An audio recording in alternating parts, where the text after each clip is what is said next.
So, those autonomous AI agents we're all talking about? They're not just for answering questions anymore.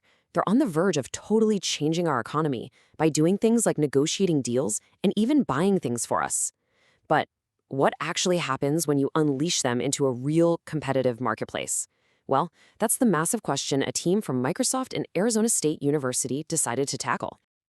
And this really cuts right to the heart of the whole thing.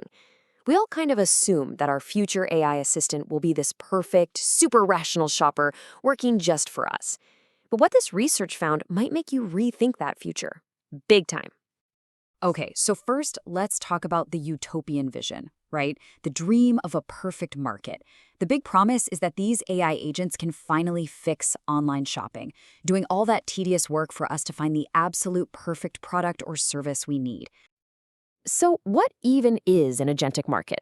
Well, think of it like this. It's a future where your personal AI bot calls up a business's AI bot to work out a deal for you. They handle the whole shebang, the search, the back and forth, the negotiation, all of it. The big idea here, like the Microsoft researchers say, is to get past what economists call information asymmetry. Now, that's just a fancy way of saying all the confusion and hidden details that make shopping online so frustrating. Agents promise to just cut through all that noise. And this example just perfectly lays it out.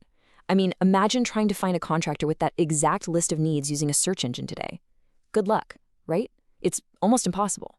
But your agent, it could have dozens of those conversations in seconds, sorting through every option to find the one perfect match that checks every single box. That is the dream. Okay, so that's the dream. But here's the reality check.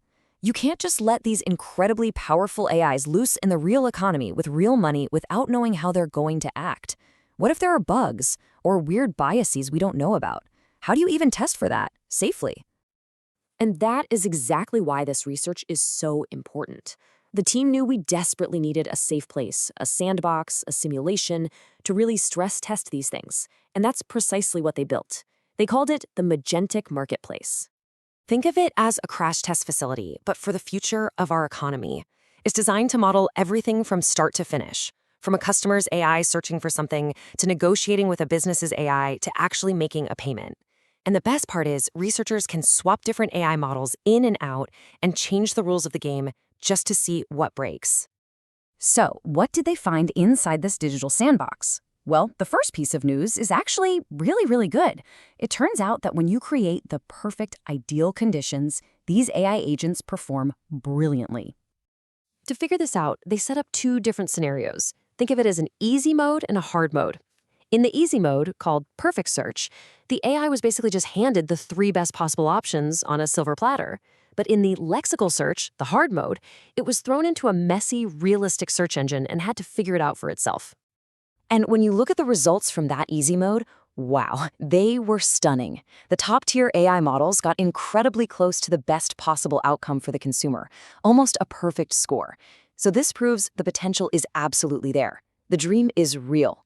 But, and this is a huge but, that's nowhere near the whole story. Because what happens when you flip the switch from that perfect, clean, easy mode to the messy, real-world hard mode? Well, the system starts to show some deep and, frankly, pretty worrying glitches. The first thing they found was just completely counterintuitive. We always think more choice is better, right? Well, for these AIs, the researchers found the exact opposite. Giving the AI more options actually led to worse deals for the consumer.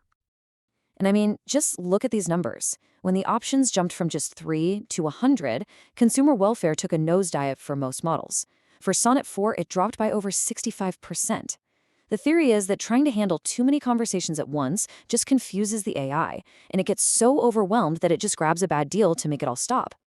And it gets even worse from there. The researchers decided to go on the attack.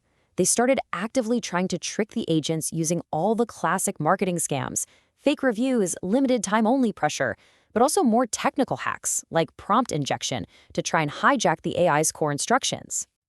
The results were all over the place.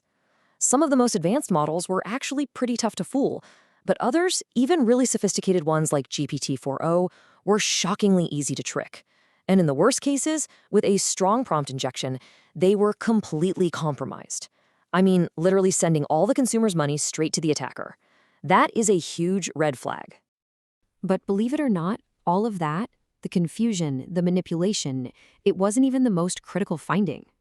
The researchers uncovered something deeper, a systemic bias that was present in every single AI model they tested, from the weakest all the way to the strongest. Okay, so here it is, the big one. When the researchers looked at which offer the AI actually accepted, they found a shocking pattern. The agents chose the very first proposal they got somewhere between 60 to 100% of the time.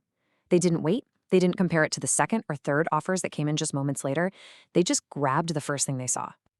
And we're not talking about a small quirk here. This first proposal bias gives the fastest business a staggering 10 to 30 times advantage over everybody else. It completely breaks the idea of a fair market.